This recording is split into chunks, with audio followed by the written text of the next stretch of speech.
사도행전 20장 1절부터 5절까지는 마게도냐에서의 사역이고, 그리고 6절부터 12절까지는 밀레도에서의 사역이에요.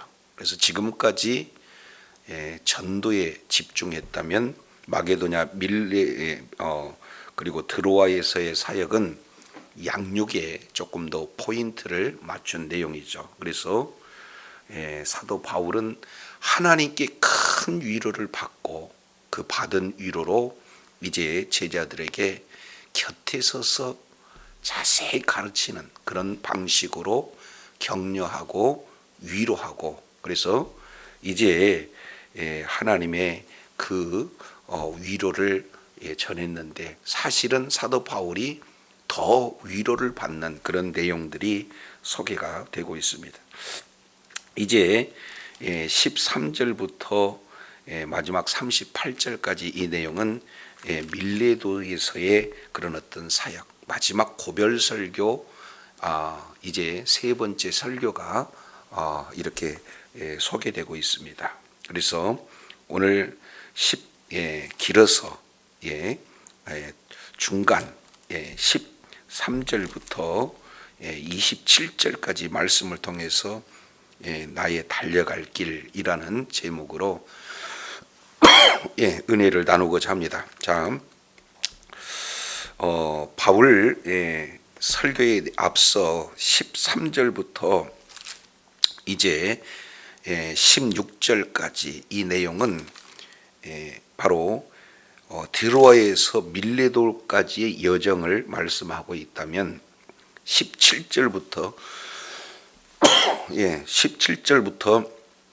38절까지 이 내용은 바울의 이제 세 번째 설교예요. 그 내용을 우리가 하나하나 살펴볼 터인데, 먼저 13절 보겠습니다. 13절 내용을 통해서 보면, 우리는 앞서 배를 타고 아소에서 바울을 태우려고 그리로 가니 그랬습니다. 지금 여기서 우리라는 사도 바울을 제외한 그 모두는 지금 드로아에서 어디까지 갔다고 그랬습니까? 아소까지 갔다, 지금 이렇게 표현하고 있어요. 그래서 드로아에서 아소까지는 약 32km 정도 떨어진 그런 거리입니다. 근데 배를 타고 가면은 64km니까 거의 2배를 돌아가는 거예요.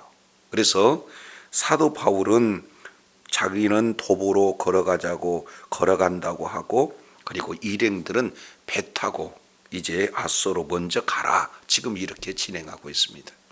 그래서 이 내용 가운데 왜 그랬을까, 이 의견들이 분분해요. 성경은 분명하지 않기 때문에 뭐라 말씀할 수는 없지만, 여러 가지 대체적인 의견을 통해서 보면은 지금 사도 바울은 두기고가 살아났는데 조금 더 돌봐야 되겠다, 그래서 더 격려가 필요하지 않겠나, 이런 생각들을 이렇게 의견을 냅니다. 그리고 또 이제 어떤 부류는 배멀미가 너무 심해서 이렇게 걸어가고자 했다, 이런 어떤 의견들도 있지만, 지금 20장 7절부터 12절까지 내용을 통해서 보면은 사실은 밤새 한숨도 자지 못하고 말씀을 강론했고, 그 가운데 두기고가 살아나는 그런 놀라운 은혜를 체험했잖아요. 그렇기 때문에 사도 바울이 너무 피곤해요.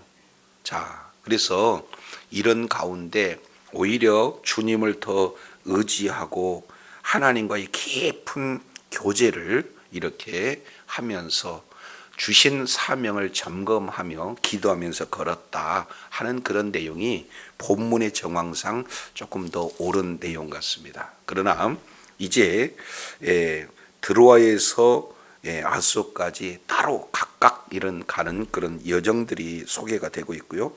자, 이어서 아소에서 사도 바울과 만납니다. 14절. 그리고 이제 아소에서 같이 배를 타고 어디로 가느냐? 미둘레네로 가요. 여기도 약 한 50km 정도 떨어졌습니다. 그러니까 50km 가고 거기서 또 멈춰요. 그리고 그날 미둘레에서 또 15절을 보니까 다음 날 기호까지 갑니다. 여기는 약 80km 떨어집니다. 거기서 또 멈춰요. 그래서 기호에서 사모 이렇게 가는데, 여기서 사모는 유명한 수학자 피타고라스 알죠? 피타고라스가 사모 출생입니다. 그리고 이솝 이야기에서 이솝도 여기에 사모 출생이 되겠죠. 그래서 이 사모 피타고라스 이솝의 출생지인 사모, 여기 잠깐 들러서 그 다음날 어디로 갔느냐? 밀레도에 갔습니다. 근데 이 밀레도는 에베소 남쪽 약 한 56km 정도에 떨어진 곳이에요. 그러니까 가까이 지금 어디가 있습니까? 에베소가 있어요. 그러면은 사도 바울은 16절 내용을 통해서 보니까 에베소에 이렇게 들으지 않습니다. 자, 16절. 바울이 아시아에서 지체하지 않기 위하여 에베소를 지나가는 거예요. 근처를. 그러면서 배를 타고 가기로 작정하였으니 이는 될 수 있는 대로 오순절 안에 예루살렘에 이르려고 급히 감이라. 이유가 예루살렘에를 가는데 그 예루살렘에 지금 구제헌금을 가지고 갑니다. 그런데 구제헌금만 전달할 그런 어떤 목적보다는 이제 오순절이 되면은 세계 각 지방 모든 곳에서 사람들이 몰려오니 전도의 기회가 얼마나 좋냐. 그러니 가급적이면 예루살렘을 오순절 안에 가려다 보니까 계속해서 급하게 예루살렘을 향해서 가기 때문에 에베소는 들을 수가 없다는 거예요. 그래서 잠깐 있는 그 기간에 이제는 에베소로 사람을 보내가지고 장로를 청하는 그런 장면이 17절에 기록이 되고 있습니다. 그래서 이제 장로들의 에베소 장로들에게 대상으로 해가지고 이제 3차 설교, 이 고별 설교, 그 유명한 그 설교를 진행을 하고 있는 것을 보게 됩니다. 그래서 이 바울 설교의 그 내용은 크게 두 파트로 나눌 수 있어요. 20장 18절부터 27절까지 이 내용은 포인트가 18절에 이렇게 되어 있습니다. 18절 내용에 오매 그들에게 말하되 아시아에서 들어온 첫날부터 지금까지 내가 항상 여러분 가운데 그 다음에 어떻게 행하였는지, 그러니까 어떻게 행하였는지, 그러니까 사도 바울의 목회관을 정확하게 기술하고 있어요. 내가 아시아 에베소 교회에서 어떻게 목회했는가 하는 사도 바울의 목회론, 이 내용을 27절까지 크게 네 가지로 압축해서 요약하고 있습니다. 그리고 이어서 28절부터 35절까지 이 내용은 너희들에게 이런 당부를 한다 하는 내용들이 소개가 되고 있습니다. 그래서 사도 바울의 내용은 크게 사도 바울에 관련된 내용과 그리고 에베소 교회 성도들에 관련된 내용, 이 두 파트로 구성이 되고 있어요. 자, 그 중에 이제 사도 바울은 어떻게 목회를 했을까? 그러니까 사도 바울의 목회론에 대해서 아주 자세히 기록하고 있습니다. 사도 바울은 3년 동안, 이제 31절 보세요. 내가 3년이나 밤낮 쉬지 않고 눈물로 각 사람에게를 훈계하던 것을 기억하라, 이렇게 말씀하고 있어요. 그래서 눈물 목회, 이 내용에 큰 핵심 네 가지가 이렇게 소개되고 있어요. 자, 먼저 18절 조금 더 보겠습니다. 하반절 내용을 보니까 내가 아시아에 들어온 첫날부터 지금까지, 그러니까 사도 바울은 어떻게 했습니까? 첫날부터 지금까지 항상 이 내용을 통해서 보면은 얼마나 이제 모든 시간 하나하나, 모든 시간을 최선을 다해서 충성했는가 하는 내용 너희들 알지? 이렇게 지금 표현하고 있어요. 그러니까 하나님 앞에 그리고 사람 앞에 충성하고 사람들 앞에 떳떳하고 아주 자신 있게 지금 표현하고 있는 내용이에요. 아니 이 사실을 다 같이 경험을 했기 때문에 이것을 헛된 소리로 할 수 있는 그런 대상들이 아니잖아요.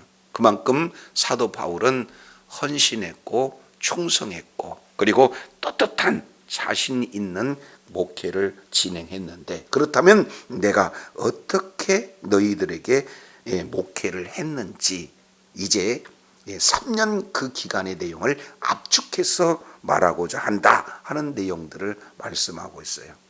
저도 여러분도 저는 이제 목회자의 입장에서 어떻게 목회할 것인가 하는 내용의 큰 기준점이 되어지겠고, 여러분 역시 마찬가지로 삶의 현장 속에서 내게 주어진 그런 어떤 사역의 현장 속에서 어떻게 행할 것인가 하는 그 기준이 동시에 적용되는 그런 아주 중요한 내용이다. 이걸 우리가 보게 됩니다. 먼저 첫 번째 19절입니다. 이 내용은 사도 바울이 목회를 하면서 첫 번째 하나님을 향한 자세가 어떠했는가 이 부분들을 보여주고 있습니다. 자, 19절 보니까 곧 모든 겸손과 눈물이며 유대인의 관계로 말미암아 당한 시험을 참고 주를 뭐하는 것과 섬긴 것과, 그러니까 핵심 내용은 뭐냐? 주를 섬겼다는 거예요.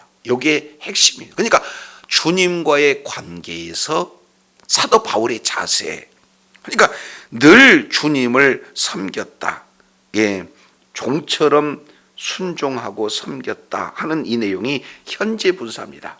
그러니까 그때도 섬기고 지금도 섬기고 계속해서 앞으로 섬기는 그런 어떤 자세에 대한 내용, 크게 세 가지. 주님과의 관계예요. 첫 번째, 내가 주님을 항상 종처럼 순종하고 섬기는 것은 어떻게 섬겼느냐? 기본 자세예요. 첫 번째는 뭐가 됩니까? 겸손함으로 섬겼다, 이렇게 표현하고 있어요. 자, 여기서 겸손한 그런 어떤 내용은 사도 바울은 예수님을 만날 때 이제 아주 세상에서 나 위에 없는 그런 교만한 자리에 있었잖아요. 그래서 자기 뜻대로 예수를 믿는 믿음을 가진 자들을 죽이기도 하고 잡아오기도 하고, 그리고 그런 어떤 단체를 책임자로서 이끌어가는 그런 자리에 있었어요. 그런데 예수님을 만나고 난 다음부터는 나는 아무것도 아니라는 거죠. 그래서 결국에 예수님을 섬길 때 어떻게 했느냐? 겸손하게 섬겼다. 이것은 바로 마태복음 11장에 예수님의 성품, 온유하고 겸손하니, 바로 이제는 예수님을 만나서 예수님을 닮아가니까 무슨 자세가 됐습니까? 겸손한 자세가 됐어요. 여기서 겸손하다는 것은 윤리 도덕적인 측면보다는 더 깊은 의미가 바로 내 뜻대로 되지 않고 주님의 뜻을 더 존중해서 주님의 뜻이라면 내 뜻을 과감하게 내려놓는 그런 어떤 자세가 겸손한 자세예요. 그래서 저와 여러분이 주님을 섬기고자 할 때에 이제 모든 일에 하나님의 말씀 우선주의, 주의 뜻 우선주의, 겸손한 자세로 저와 여러분이 주님을 섬기는 자리에 있어야 될 줄로 믿습니다. 두 번째는요, 눈물로서 주를 섬겼다, 이렇게 얘기해요. 그러니까 밤낮 쉬지 않고 지금 눈물로 뭐 하는 거예요? 훈계했다는 거예요. 그러니까 상당히 감정적, 감성이 풍부한 그런 어떤 내용이다. 이것을 이렇게 살펴볼 수가 있습니다.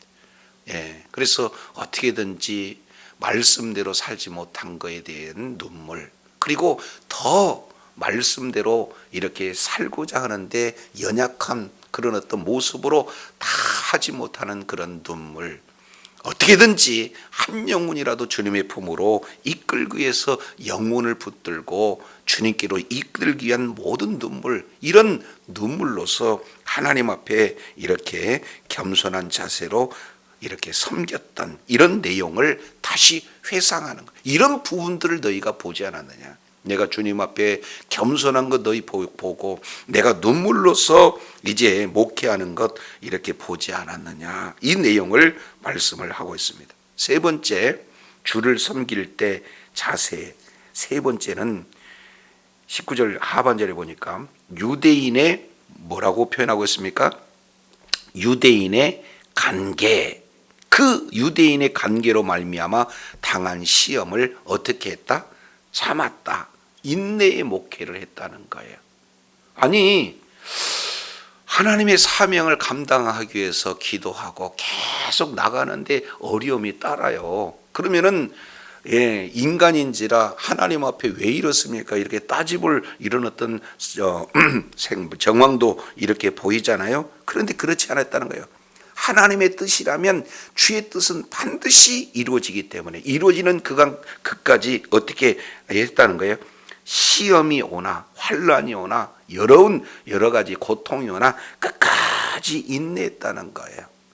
그래서 이런 인내하는 그런 어떤 모습들 우리가 보게 됩니다.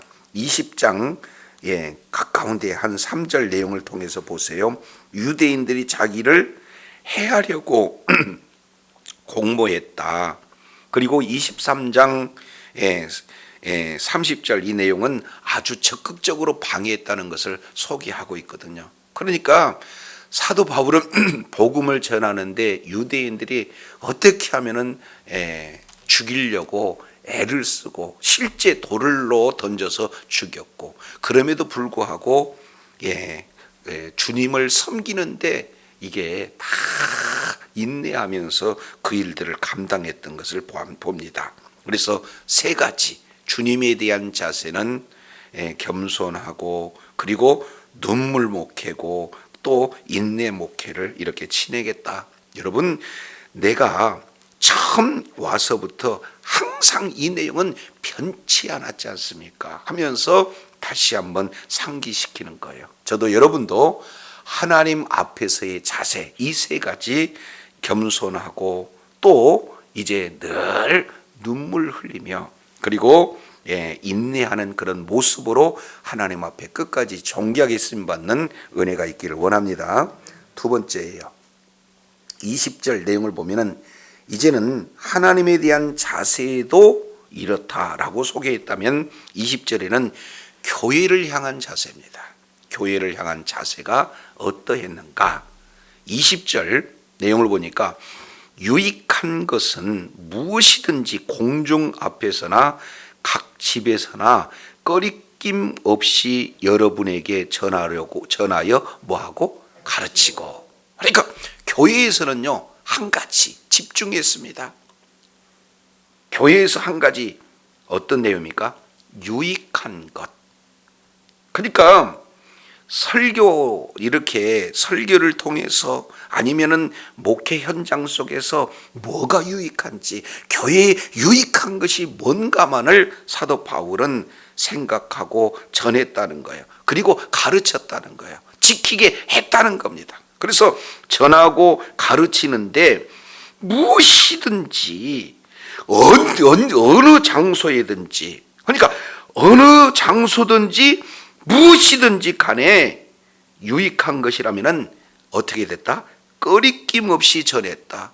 그리고 유익한 것이라면 어느 장소든지 무엇이든지 가르쳤다. 이 내용이 사도 바울의 교회를 향한 그런 어떤 자세를 말씀하고 있습니다.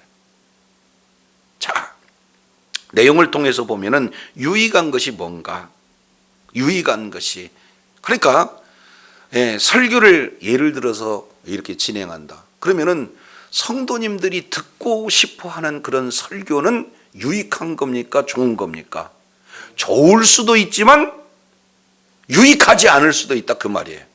같이 좋기도 하고 유익할 수도 있어요. 그런데 하나님의 뜻으로 비로소 성도들이 원하는 것이 좋지 않다. 라고 생각하면은 꺼리낌 없이 전하고 가르쳤다. 이런 내용이에요. 예. 전도하지 않은 사람에게 여러분 전도하십시오. 기도하지 않는 사람이 여러분 기도하십시오. 시험 들 수 있잖아요. 그러나 유익된 내용이라면 꺼리낌 없이 언제든지 그리고 무슨 내용이든지 꺼리낌 없이 가르치고 전달했다. 이거 사실 쉬운 일은 아니거든요. 예, 이 말씀을 전하면은 A 집사님이 시험 들 텐데, 이 메시지를 전하면은 A 장로님이 시험 들 텐데, 그러니까 성도 한 사람 한 사람 맞추어서 본문을 이렇게 정하다 보면은요 전할 것이 없어요. 그렇지 않습니까? 그렇기 때문에 이제 사도 바울은 아주 이제 쉽지 않은 어려운 그런 어떤 결단을 내리게 되는 거예요. 성도의 유익한 것이 무엇인가? 이 내용은 장소든 내용이든 꺼리끼지 않고 전하고 가르치는 그런 내용이다. 여기서 꺼리낌이 없다라는 내용은 두려움이나 위협함이 없이 당당하게 전했다 하는 그런 원어적 의미가 있어요. 그렇지 않습니까? 여러분, 사랑할 수 없는 그런 사람한테 사랑하십시오. 이걸 당당하게 위축됨이 없이 전할 수 있다는 거, 이거 보통 용기가 아니거든요. 근데 사도 바울은 사람 보지 아니하고 어떻게 했습니까?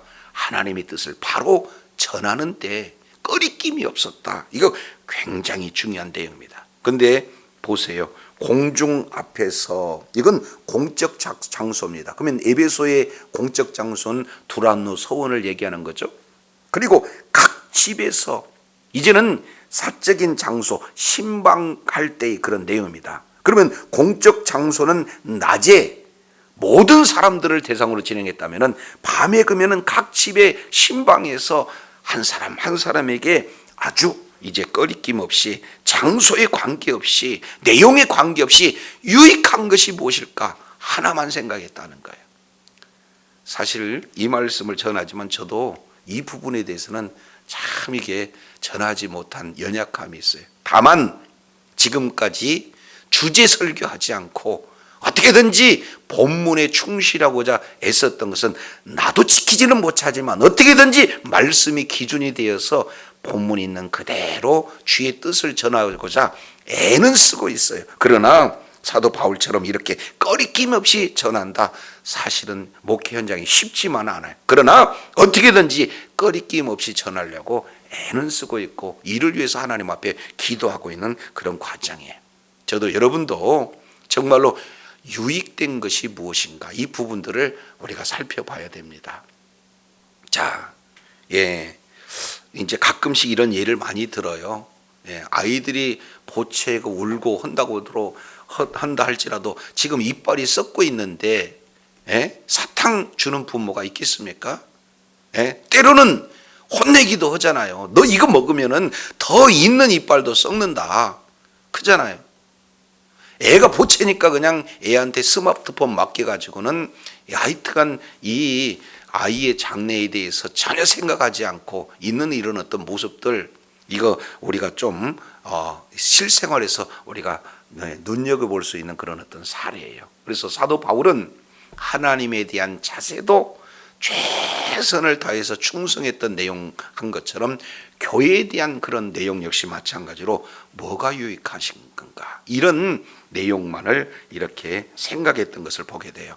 저도 여러분도 우리 자신에게 무엇이 유익하고 지금 나와 함께한 같이 신앙생활하는 우리 믿음의 형제 자매에게 어떤 것이 유익한 것인가, 듣기 좋은 말만 할 것인가, 이런 부분에 대해서 우리가 심사숙고해서 정말로 주의 뜻을 이루는 데 끝까지 존귀하게 쓰임받는 복된 자리에 있어야 될 줄 압니다. 세 번째예요. 21절 내용을 통해서 보면은 여기는요, 불신자에 대한 자세입니다. 21절, 유대인과 헬라인들에게, 유대인은 아직 예수님을 만나지 못한 자고 헬라인들은 예수님을 들어보지도 못한 그런 자들이에요. 이런 자들에게는 하나님에 대한 회개와, 그리고 또 뭡니까? 우리 주 예수 그리스도께 대한 믿음을 뭐 했다? 증언했다. 그러니까 사도 바울은 늘 사명을 가진 두 가지가 있어요. 증언하는, 목숨을 걸고 이제 전하는 두 가지 내용이 있는데, 첫 번째, 그리스도인이 되기 위해서는 첫 번째 뭐가 필요한 거예요? 회개예요. 지금까지 여러분 예수 그리스도를 없이 살아온 인생이라면은 예수 그리스도를 기점으로 해서 인생의 완전 삶의 방향을 바꾸시기 바랍니다 하고 뭐를 전했다는 거예요? 하나님에 대한 회개, 이 부분들을 철저하게 전했어요. 저 여러분, 세례 요한도 그랬고 예수님도 그랬습니다.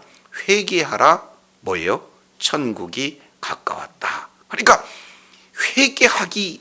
회개를 해야 바로 우리 주님을 배울 수가 있고, 그리고 회개를 해야 예수님을 믿는 믿음이 있는 거죠. 그런데 진정한 회개는 뭡니까? 예수 그리스도를 믿는 믿음이 진정한 회개예요. 그래서 두 번째, 하나님에 대한 회개의 궁극적인 내용이 뭔가? 우리 주 예수 그리스도께 대한 믿음, 이 내용을 계속해서 증거하고 있는 내용이 되어지는 겁니다. 예수님을 믿는다는 것은 예수님께서 이루어놓으신 말씀을 믿는 것이죠. 그 이루는 내용이 핵심적으로 두 가지입니다. 첫 번째는 십자가와 부활이에요. 예수님께서 나에 대해서 죽으시고 내 죄에 대해서 죽으실 뿐만 아니라 장사 지낸 바 되었다, 다시 살아나셨다. 이 내용은 바로 하나님께서 이제 예수님께서 이제 사명을 잘 감당해서 모든 죄 문제를 다 용서했다는 하나님의 증언이기도 하고, 그리고 죄를 완전히 용서했다. 그래서 죄가 하나도 남아지 않았기 때문에 죄가 있으면 부활할 수가 없거든요. 그래서 모든 죄 문제를 해결하시고 부활하셨다는 이 내용은 바로 우리 주님께서 예수님이 이 땅에 오셔서 모든 사명을 다 감당하셨다는 하나의 인정이기도 해요. 그렇기 때문에 우리가 예수 그리스도를 믿는 이런 믿음을 가졌다, 이 내용은 하나님께서 인정하신 거고, 그리고 하나님께서 이 예수 그리스도 보혈을 통해서 모든 죄 사함을 다 우리 주님께서 구약 표현으로 본다면 흠양하셨기 때문에, 인정하셨기 때문에, 받으셨기 때문에 예수 그리스도의 보혈로 말미암아 우리를 의롭다라고 칭한 줄로 믿습니다. 그렇기 때문에 진정한 하나님에 대한 회개는 뭡니까? 예수 그리스도를 믿는 믿음으로 입증이 되어지는 거예요. 그래서 불신자들에게 대해서는 항시 두 가지, 뭐 하세요? 회개하세요. 또 하나는 뭐 하세요? 믿음을 가지세요. 그래서 오직 구원은 예수 그리스도를 믿는 믿음으로만 가능하다. 그래서 복음을 증거하는데 이제 증언, 증거, 증인의 삶을 살았던 자가 누구예요? 바로 사도 바울이에요.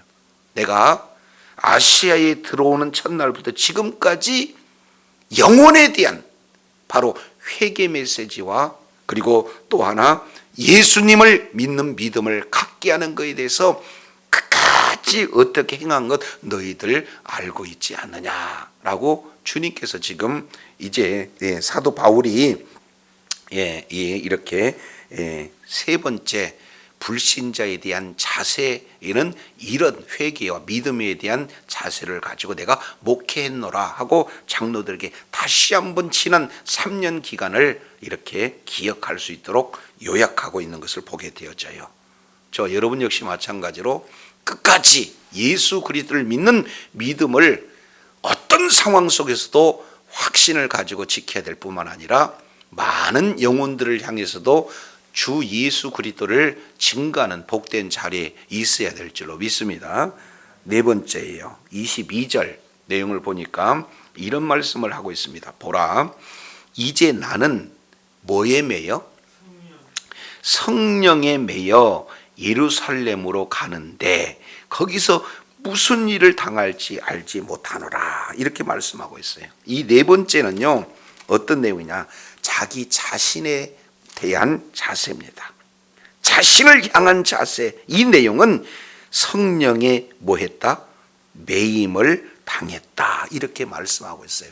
자, 우리가 지난 시간 사도행전 19장 21절 내용을 통해서 보니까 바울이 마게도냐, 아가야, 예루살렘으로 갈 때 어떻게 했습니까? 성령으로 계획했다. 엔토 푸뇨마티. 성령으로 계획했다. 지금까지는 내가 계획했지만 선교는 내가 하는 것이 아니라, 전도는 내가 하는 것이 아니라, 사역은 내가 하는 것이 아니라 성령께서 하시는데 나를 쓰시는구나. 그러니 내 계획보다는 성령님께서 계획하시는, 성령님께서 인도하는 것이 우선되겠다는 사실을 알고 앞으로 향후의 계획을 성령 안에서 계획했다. 이 내용을 우리가 살펴봤어요. 이것은 다른 표현으로 성령의 매임을 받은 거죠. 성령의 철저한 인도함을 받는 거죠. 그래서 사도 바울은 목회하면서 내가 목회하는 것이 아니라 무슨 목회를 하는 거예요? 성령 목회를 하는 거예요.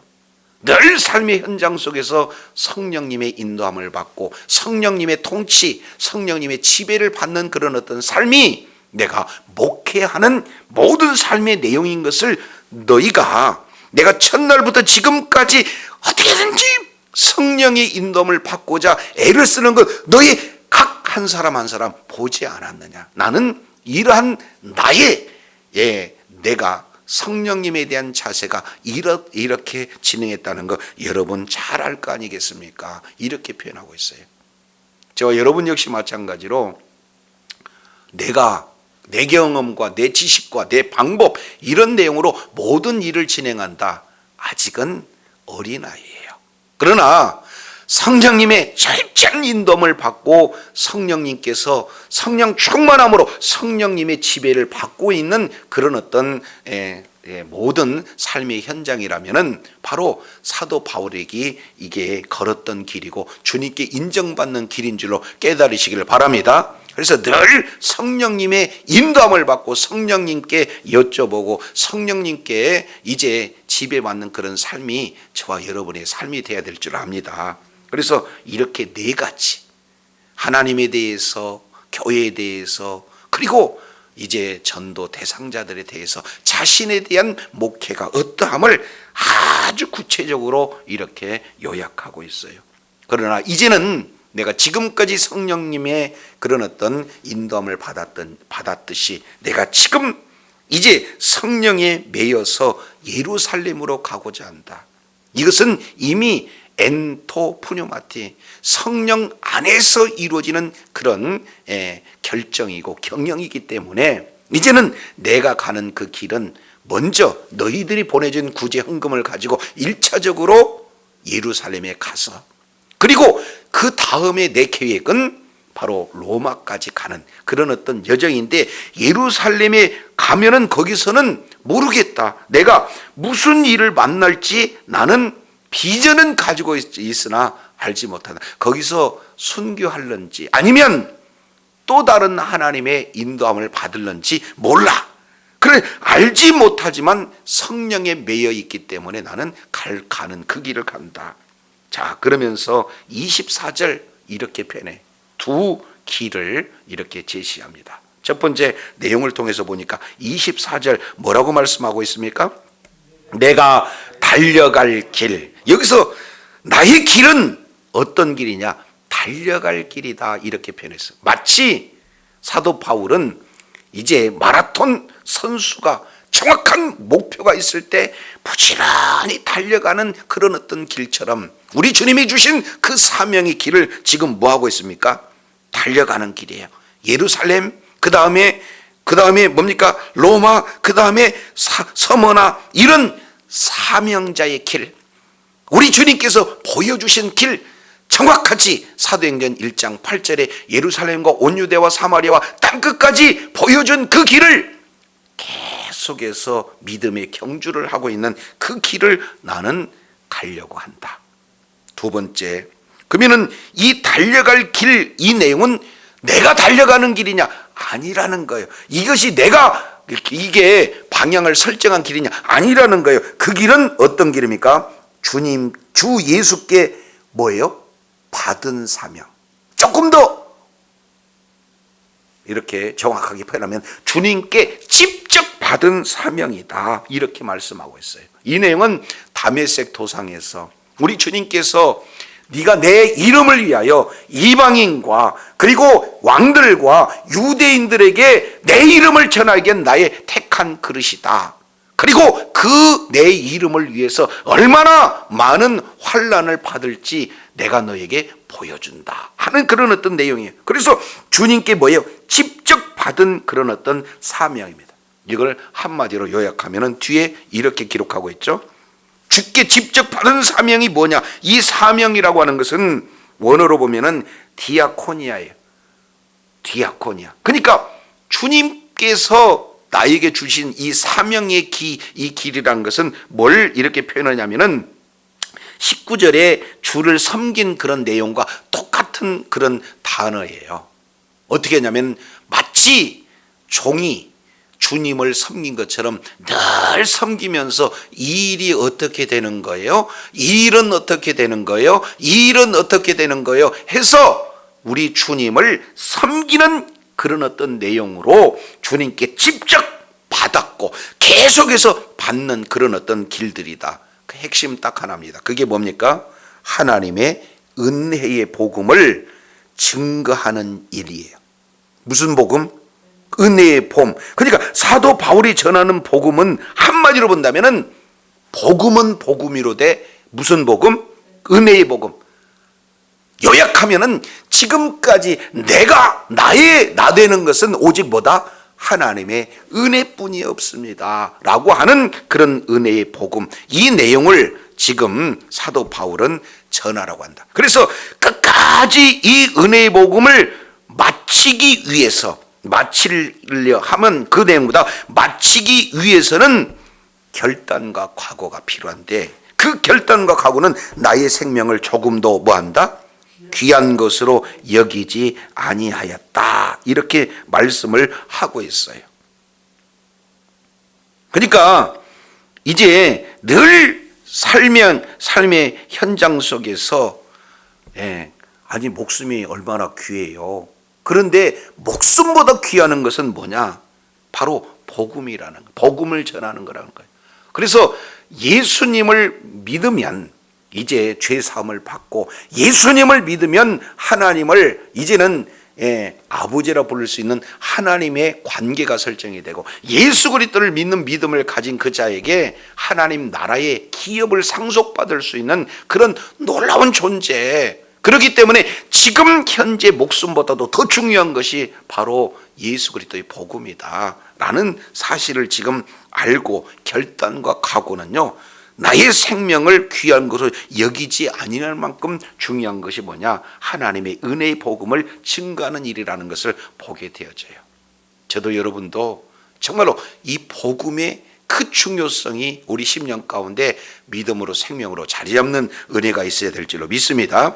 그러면서 보라, 사도 바울이 보라, 내가 너희 중에 왕래하며 지금까지 뭘 전했다는 거예요? 하나님의 나라를 전했다는 거예요. 그러면은 하나님의 나라를 전했다는 게 뭔 내용이냐? 조금 더 구체적으로 표현한다면요, 하나님의 나라는 매번 이렇게 강조를 했습니다만 하나님의 나라를 추상적으로 알면 안 된다, 그 말이죠. 그래서 하나님의 나라는 눈에 보이는 것이 아니라 여기 있다 저기 있다 할 것이 아니고 하나님의 나라는 너희 마음에 있다, 이렇게 말씀하시죠. 그래서 하나님의 나라는 개인적인 하나님의 나라도 있고, 그리고 하나님의 나라는 교회적인 하나님의 나라도 있어요. 그래서 교회가 하나님의 나라요, 우리 여러분 이제 각자 예수 그리스도를 믿는 믿음 한 사람 한 사람이 곧 하나님의 나라인 것입니다. 그런데 그 하나님의 나라가 본질적으로는 어떤 내용이냐? 세 번째 하나님의 나라는요, 하나님이 통치하는 모든 것이 바로 하나님의 나라인 줄로 깨달으시길 바랍니다. 그러니까 내가 하나님의 통치가 있는 그곳이 되어야 하나님의 나라인 것이죠. 내가 사는 삶의 모든 여정 가운데 하나님이 주인이 되고 하나님이 왕이 되고 하나님께서 모든 통치자가 되어야 되는데, 결정하는데 내가 내렸다, 하나님의 나라가 이루어지는 것은 아니게 되어지는 거예요. 그래서 사도 바울은 하나님의 나라를 내가 전파했다, 그 얘기는 하나님 나라의 이 왕이 누구냐? 통치자가 누구냐? 예수 그리스도라는 거죠. 우리가 늘 삶의 현장 속에서 예수님을 왕으로, 예수님이 우리를 통치함으로 있는 그곳이 바로 하나님의 나라가 되어야 될 줄로 믿습니다. 그래서 너희들 가운데 지금 왕래하면서 나는 다른 것 전하는 게 아니라 뭘 전했느냐? 하나님의 나라를 전했다. 이 하나님의 나라가 바로 이제 하나님의 나라에 통치 들어올 수 있는 유일한 내용은 예수 그리스도를 믿는 믿음뿐이 없다. 그래서 하나님의 나라를 지금 전파했어요. 그러나 지금은 너희가 다 내 얼굴을 뭐 한다? 다시 볼 수 없다. 내가 예루살렘에 가서 하나님께서 살려주시면 그 다음부터는 이제 너희하고 만날 수가 없고 나는 로마를 거쳐서 서머나로 간다. 이 내용은 사도행전 9장 21절 우리가 이미 살펴봤고 로마서 15장 23절부터 26절까지 구체적인 계획을 이제 이렇게 보여줍니다. 그래서 더 큰 보여주신 비전을 향해서 나가기 때문에 여러분, 내가 지금 예루살렘에 가는데 여러분들을 초청해서 지금 마지막 눈물로서 당부하는 내용입니다. 이렇게 말씀하고 있어요. 26절 그러므로 이 내용이 지금까지 26절 27절 이 내용이 사도 바울이 목회관의 결정 전체에 대한 결론적인 내용이 소개가 되고 있어요. 자, 26절 보겠습니다. 26절 내용을 보니까 그러므로 오늘 여러분에게 증언하거니와 모든 사람의 피에 대해 내가 뭐하다? 아주 무서운 내용입니다. 나는 이제 모든 사람, 에베소 교회에, 에베소 지역에 있는 모든 사람들한테 나는 내 피가 깨끗하다. 두려운 말이죠. 이 말씀을 조금 우리가 이해하려면 에스겔서 이제 3장 17절 또 21절, 에스겔서 33장 2절 9절, 그리고 고린도전서 9장 16절 이런 내용들을 살펴보게 되어지면요, 내가 하나님께서 우리를 각자 무엇으로 세웠느냐? 파수꾼으로 세웠다는 거죠. 그러면 파수꾼은 적이 쳐들어오면은 적이 쳐들어온다라고 알려야 할 사명이 있잖아요. 그렇듯이 사도 바울은 많은 그런 불신자들을 향해서 예수 그리스도를 믿어야 구원받습니다라고 계속해서 나팔 불었다는 거죠. 그런데 파수꾼이 적군이 쳐들어온다, 예수 믿어야 구원받는다라고 전한 것이 사명인데, 이제 전하지 않았을 때는 그 피가 자기 머리에게 돌아오지만 전했는데도 불구하고 받지 않고 움직이지 않고 믿지 않는 그 내용은 나에게 그 피가 임하지 않는다는 것을 지금 자신 있게 전하고 있는 거예요. 내가 사는 곳, 내가 만나는 사람, 내가 전해야 할 그런 어떤 세상에게 나는 예수가 그리스도라는 사실, 예수 믿어야 구원받는 사실을 다 가감없이 전했다. 이제는 나의 사명은 다 마쳤다. 다만 그들이 받고 안 받고에 따라서 이제는 구원과 사망이 결정되어진다는 이런 내용을 지금 말하고 있어요. 무서운 내용이죠. 저와 여러분 주변 사람들한테 아직도 이제 파수꾼의 사명을 감당하지 않습니까? 이런 내용이라면 무서운 내용이에요. 그래서 왜냐하면 왜 피에 대해서 이제 내가 깨끗하느냐? 27절 우리 다 같이 읽고 마치겠습니다. 시작. 이는 내가 꺼리지 않고 하나님의 뜻을 다 너희에게 뭐 했습니다? 하나님의 뜻은 뭡니까? 예수 믿어서 회개해서 바로 예수 그리스도를 믿는 믿음으로 구원하는 그런 구원받는 내용 하나님의 뜻이에요. 이거 다 전했다는 거예요. 그런데 이 일이 뭡니까? 꺼리 끼지 않고, 다른 말로 위축되지 않고 다 전했다. 이 내용입니다. 저도 여러분도 이 사도 바울처럼 이제 에베소 장로 모든 사람들을 다 모아놓고 나는 하나님의 뜻을 다 너희에게 전했노라고.